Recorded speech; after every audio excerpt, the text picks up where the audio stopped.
El Real Casino de Murcia es uno de los edificios más emblemáticos de la ciudad de Murcia. Se encuentra en la céntrica calle Trapería, no lejos de la catedral.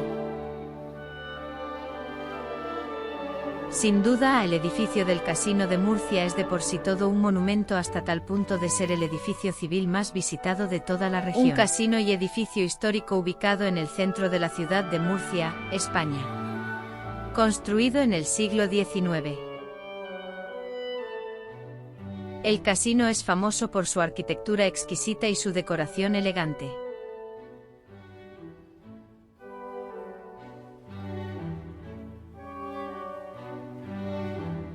Patio pompeyano.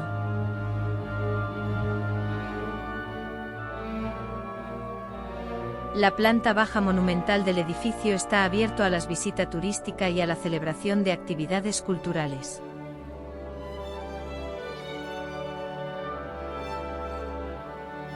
Tocador de señoras.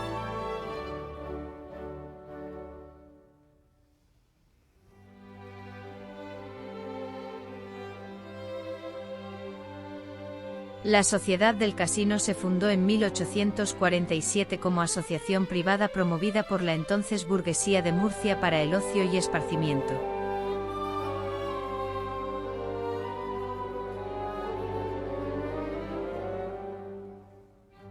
El patio árabe, según se entra al edificio y se pasa el vestíbulo, se accede al espectacular patio árabe.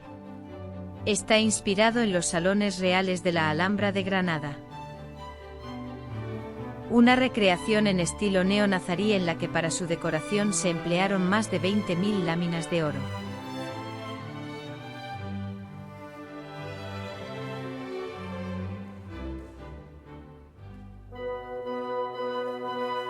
El salón de baile, de estilo neobarroco, destaca por su recargado estilo decorativo, con 5 grandes lámparas de bronce adornadas con 1.800 piezas de cristal.